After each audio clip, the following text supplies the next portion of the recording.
हर अच्छी चीज़ को कभी ना कभी अंत होना ही होता है और इसी रूल को फॉलो करते हुए स्ट्रेंजर थिंग्स के सीज़न 5 का ट्रेलर आ चुका है, यानी कि उसके फिनाले सीज़न का ट्रेलर आ चुका है। एंड फिर कुछ दिनों में ये सीरीज़ भी आ जाएगी और फिर स्टीव हैरिंगटन भी मर जाएगा।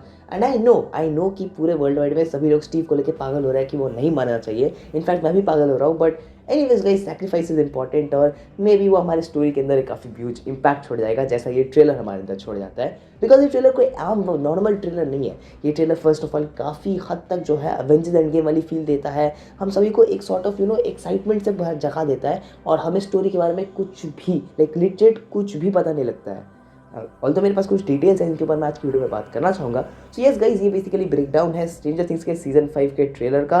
एंड मैंने कभी इस चैनल पे स्ट्रेंजर थिंग्स किया नहीं, but I am a great fan of stranger things, I am a huge fan of stranger things. मैंने सोचा यार इसका तो ब्रेकडाउन करना ही पड़ेगा। इनफैक्ट जब बाद में आया है कि सीजन 5 के एपिसोड्स ड्रॉप होंगे तो मैं उनके ऊपर भी धीरे धीरे डिस्कशन जरूर करूँगा। और दो काफ़ी गैप्स में जो है वॉल्यूम्स को डिवाइडेड ड्रॉप किया जाएगा अलग अलग टाइम पीरियड्स में, but I will surely talk about them. और उन सबको मिस नहीं करना चाहते तो चैनल को सब्सक्राइब करके बेल आइकन दबा देना, ताकि मैं जैसे उन्हें अपलोड करूँ आपको नोटिफिकेशन मिल जाए। सो हाँ गाइस, आज की वीडियो के अंदर हम लोग स्ट्रेंजर थिंग्स के सीजन 5 के ट्रेलर का ब्रेकडाउन करने वाले हैं। एंड इसके अंदर मेरे को जितनी भी सारी डिटेल्स वगैरह मिली है वो सब आपके पास जो है रख दूंगा ऐसे। ऑल दो मेरे पास भी डिटेल्स बहुत कम है और ज़्यादा चीज़ों को समझाया नहीं जा सकता है, बट मैं कोशिश करूँगा कि थोड़ा बहुत आप लोग का आइडिया चले कि इस ट्रेलर में आफ्टर ऑल चल क्या रहा है। एंड अगर आप मुझे इंस्टाग्राम में फॉलो नहीं करते तो लिंक नीचे डिस्क्रिप्शन में है, जाके अभी कर लो। बाकी बिना किसी देर दोस्तों चलिए शुरू करते हैं हम आज की धमाकेदार वीडियो को इंट्रो के साथ।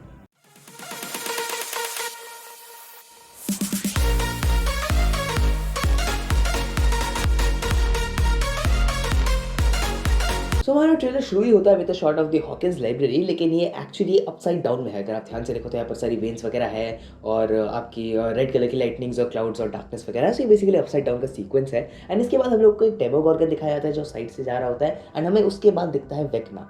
अब यहाँ अगर आप गौर करो तो वेक्ना हम लोग को अपने ओरिजिनल डिजाइन में दिख रहा है जो हमें सीजन 4 में दिखाया गया था, बट इस ट्रेलर में आगे हम वेक्ना को सॉर्ट ऑफ एक आर्मर्ड अप सिचुएशन में देख सकते हैं। प्रॉबेबली ये इसीलिए उसने पहना है ताकि उसको आग से अभी हम नहीं जला सकते, बिकॉज सीजन 4 में उसको आग से जलाया जा सकता था। शायद इस पॉइंट पर वो फायर इम्यून हो चुका है इसलिए वैसे आर्मर पहन के है, बट इस शॉट के अंदर वो आर्मर नहीं पहन के है। अब मेरे पास वैसे तो मैंने ओरिजिनली ये सोचा था कि शायद सीजन की शुरुआती टाइम की तरफ होगा, मतलब शुरुआती एपिसोड्स या शुरुआती मिनट्स के टाइम पे दिखाया जाएगा, इसमें हम वेक्ना को देखेंगे कि वो अभी तक आर्मर नहीं है, बट इस मोमेंट के बाद वो आर्मर पहनने वाला है।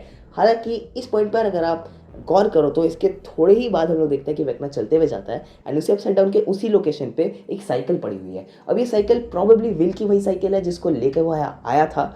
अब मुझे ऐसा लग रहा है कि साइकिल ओरिजिनली पहले से यहाँ पर पड़ी हुई थी, बट कुछ सोर्सेस का ऐसा कहना है कि हो सकता है ये एक फ्लैशबैक सीक्वेंस है ऑफ सीजन 1। मतलब जब विल बेसिकली एक्चुअली तो हम सभी को ये बात पता ही है कि उस टाइम पर ही प्लान नहीं था, बट मतलब अपने डेफे ब्रदर्स ने भाई क्या ही कंटिन्यूटी निभाई है, तो उस कंटिन्यूटी को जो है फॉलो करते हुए इन्होंने आज ऐसा दिखा दिया है कि जो हमारे वेक्ना है उसी ने एक्चुअली उस दिन विल को वहाँ से उठाया था और अपसाइड डाउन में लेके आया था, मतलब राइट साइड अप से अपसाइड डाउन में लेके आया था इन सीजन 1।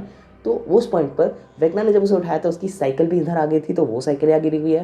एंड इसीलिए काफ़ी लोग ऐसा कहना है कि ये बेसिकली कोई फ्लैशबैक सीक्वेंस हो सकती है। इसी वजह से दोस्तों वेक्ना अपने क्या कहते हैं वो अपग्रेडेड फॉर्म में नहीं है, अपने नॉर्मल फॉर्म में है। और ये मोस्ट प्रोबेबली एक छोटी सी फ्लैशबैक सीक्वेंस होगी जहाँ से एक्चुअली क्योंकि ट्रेलर ही शुरू हो रहा था, ऐसा हो सकता है कि एपिसोड 1 भी यहीं से शुरू हो, मतलब हमें एक फ्लैशबैक सीक्वेंस दिखाई जाए और जो कि एक्सप्लेन करेगी कि विल और अपने जो वेक्ना है उनके बीच में कनेक्ट ऐसा क्या है और ऐसा क्या है जिसके लिए वेक्ना को विल की ज़रूरत है, जिसकी वजह से इनके बीच में कनेक्ट पैदा हुआ और वेक्ना ने विल को ऐसे कैसे इस्तेमाल किया जिसकी वजह से उसका कोई बेनिफिट हुआ हो। बिकॉज ये सारी चीज़ें हमें ट्रेलर में भी आगे दिखाई जाती है जहाँ वेक्ना विल को आई गेस पता नहीं कुछ गलत गलत चीज़ें करने वाला है उसके साथ। बट एनीवेज इस शॉट में वेक्ना भी यहाँ पर साफ साफ ये बात कह देता है कि I need you will one last time, मतलब बेसिकली विल की उसकी ज़रूरत है। एंड अगर उसको ज़रूरत है तो इसका मतलब ये हुआ कि डेफिनेटली उसने विल का इस्तेमाल पहले भी किया था, तो वो किस रीज़न से किया था, क्या किया था उसने और वो क्या वो सफल हुआ था या नहीं, ये सब हम लोगों को शायद एक फ्लैशबैक के थ्रू से दिखाया जा सकता है। अब वह ऐसा भी हो सकता है कि ये एक्चुअली कोई फ्लैशबैक सीक्वेंस ना हो और शुरुआती दौर के तरफ हो, मतलब शुरुआती एपिसोड शुरुआती मिनट्स के टाइम पे हो जहाँ वेक्ना अपने आप को इसके बाद अपग्रेड करेगा। इसमें भी हम लोग को वेक्ना के बारे में थोड़ा कुछ और पता लग सकता है, थोड़े और राज खुल सकते हैं जो कि सीजन के लिए इंपॉर्टेंट है, which makes it a lot more exciting. फिर आगे बढ़े तो हमें डस्टर अपना दिखाया जाता है एंड उसके भाई बाल काफ़ी ज़्यादा कूल लग रहे हैं, प्लस वो अभी भी अपनी हेलफायर क्लब वाली टी शर्ट पहन के है। ये टी शर्ट इंस्पायर्ड थी एक्समैन की हेलफायर क्लब कॉमिक्स बुक से, जो कि 1980s में उस टाइम पर काफ़ी पॉपुलर हुई थी, तो उसका ये एक रेफरेंस था और इसको उसने सीजन 4 में पहली बार पहना था। और बेसिकली एडी का क्लब था, तो वो आज भी उस टी शर्ट को पहन के है आफ्टर एडीज डेथ, जो कि एक फोरशैडो करता है कि वो आज भी एडी को काफ़ी हद तक मिस करता है।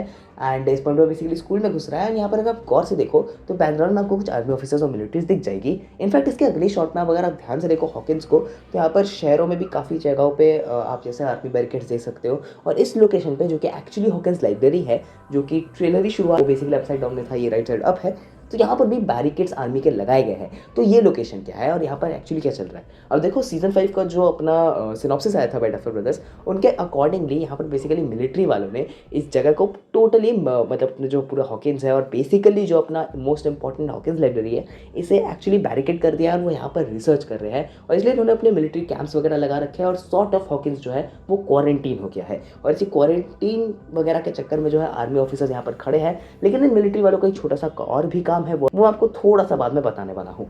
अब यहाँ पर मेन इंपॉर्टेंट बात आती है कि हॉकिंस लाइब्रेरी में ऐसा क्या खास है। तो अगर आपको याद नहीं है तो बता देता हूँ। सीजन 4 के एंड में जो उसका फिनाले एपिसोड था, तो उसमें ऐसा दिखाया गया था कि जितने भी सारे गेट्स खुल गए थे टुवर्ड्स द अपसाइड डाउन, वो एक्चुअली क्रैक्स जो है एक सॉर्ट ऑफ एक्स मार्क बनाते हैं। एंड हॉकिंस लाइब्रेरी वाले एरिया पे ही बेसिकली वहाँ पर एक रिफ्ट टाइप बन चुका है। तो उस जगह को रिसर्च करने के लिए पॉसिबली आर्मी वालों ने उस जगह को क्वारंटाइन कर रखा है। एंड इसी वजह से शायद वो जगह काफ़ी ज़्यादा इंपॉर्टेंट है। मतलब वो बेसिकली डायरेक्ट कनेक्ट स्पॉट है between right side up and upside down. तो उस पॉइंट को डेफिनेटली दोस्तों जो है इतना टाइम जब बीत ही चुका है, तो आर्मी वाले रिसर्च कर रहे हैं उस पॉइंट के ऊपर। एंड अब मैंने जो आपको बताया कि मिलिट्री स्कूल के बाहर की घूम रही थी, तो इनके पीछे का कारण ही हुआ कि इसी सिनॉप्सिस के अंदर ये भी बताया गया था। मिलिट्री वालों को ऐसा लगता है कि बेसिकली जो अपनी 11 है वो एक्चुअली ईवल है एंड ये लोग उसको पकड़ने के लिए चारों तरफ जैसे आर्मी वगैरह उन्होंने फैला दिया है ताकि वो 11 को पकड़ सके। और मेरा काफ़ी इंपॉर्टेंट सवाल ये था कि ऐसा कौन सा क्वारंटीन है जिसमें बच्चों को पढ़ने पे आना पड़ता है। आई मीन इनको स्कूल कौन भेज रहा है भाई, क्वारंटीन है घर में बैठा के रखो। बट एनीवेज यहाँ पर हमें बस इतना पता है कि 11 कहीं ना कहीं छुप के बैठी हुई है बिकॉज मिलिट्री वाले इसको ढूंढ रहे हैं। एंड दूसरा वो कहीं ना कहीं अपसाइड डाउन और उस गेट और लिफ्ट और वो हॉकिंस लाइब्रेरी के ऊपर रिसर्च करने की कोशिश कर रहे हैं। फिर अगले शॉट में हम लोग हॉपर को देखते हैं जो 11 के साथ है एंड वो लोग किसी एक लोकेशन पे है। एंड फिर उसके बाद हम लोग दोस्त थोड़ी देर बाद हम लोग 11 को देखते हैं जो अपनी पावर्स का इस्तेमाल करके ऊंची छलांग लगा रही है, मतलब वो क्रिश बन चुकी है। अब देखो कभी भी पूरे सीरीज़ के अंदर हमने उसको ऐसे अपनी पावर्स का इस्तेमाल करके छलांगे लगाते हुए नहीं देखा है। मतलब मोस्टली वो अपनी पावर्स का इस्तेमाल टेलीपैथी या टेलीकाइनेटिक वेज में करती थी, चीज़ों को उड़ाना या फिर उन्हें दूर फेंक देना। बट फाइनली दोस्तों उसने अपनी स्किल को ही मास्टर कर लिया है जो उसको कूदने में ऊंची ऊंची छलांगे लगाने में मदद कर रहा है। दूसरा, अगर आप ध्यान से देखो तो हॉपर ने बेसिकली अपना मास्क वास्क पूरा लगाया हुआ है, जो कि ऐसा सिग्निफाई करता है कि ये दोनों कैरेक्टर्स एक्चुअली अपसाइड डाउन में है। मतलब बेसिकली 11 और हॉपर एक्चुअली अपसाइड डाउन में घूम रहे हैं। और वो वहाँ पर क्यों गए ये बात का कंफर्मेशन तो नहीं है। थोड़ी देर बाद हम लोग जॉनथन और बिल की माँ को भी देख सकते हैं, जो कि बेसिकली काफ़ी ज़्यादा सैड होती है। पॉसिबली ऐसा हो सकता है कि हॉपर क्योंकि जा चुका है तो इसी वजह से वो सैड है, मतलब उसको कोई फाइनल गुड बाय वगैरह नहीं बोल पाई बिकॉज हॉपर अपनी बेटी 11, मतलब उसको तो बेटी ही मानता है, तो उसके साथ वो गया हुआ है अपसाइड डाउन में। और वहाँ पर ये दोनों अपना कुछ काम या कुछ तो सॉर्ट ऑफ इन्वेस्टिगेशन या कुछ निभा रहे हैं। तो वही सब काम हम लोग को यहाँ पर दिखाया जा रहा है। और अगर आप नोटिस करो तो जिस पॉइंट पर 11 कूदते हुए नजर आती है वो एक आर्मी कैंप के अंदर जा रही है, जो ये बात सिग्निफाई करता है कि आर्मी वालों ने गेट्स को क्रॉस भी कर लिया और वो अपसाइड डाउन में भी पहुंच चुके हैं और वहाँ पर भी उन्होंने अपना आर्मी बेस वगैरह क्रिएट कर लिया है। सो भाई काफ़ी क्रेजी चीज़ें हम लोग को इन सीरीज़ में इस सीजन में दिखाई जाएगी। वेल उसके लिए तो काफ़ी हद तक एक्साइटमेंट है। एंड क्योंकि दोस्तों अपनी 11 अपसाइड डाउन में है, इसी वजह से आर्मी वाले उसको राइट साइड अप में नहीं ढूंढ पा रहे हैं। सो यहाँ पर भी उसका भी हमें रीज़न देखने को मिल गया। एंड हाँ, मैं एक चीज़ मेंशन करना चाहूँगा, फाइनली हमारे माइक को एक सॉर्ट ऑफ लीडर वाली कैपेबिलिटीज़ मिली है। मतलब इतने टाइम से मैं देख रहा था बंदा लल्लू की तरह घूम रहा था, तो फाइनली उसको एक लीडिंग कैपेबिलिटी मिल गई जो उसको दोबारा मिली है। मतलब पहले सीजन 1-2 में थी थोड़ी बहुत, अब उसको दोबारा सीजन 5 में मिल गई है। And I just want his character to be better than before, क्योंकि वो one of the main leads था actually. So yeah, he has to be the one of the coolest guys जो एक्चुअली सब कुछ लीड करेगा। सो I hope कि season 5 में उसको एक प्रॉपर क्लोजर साइट मिले।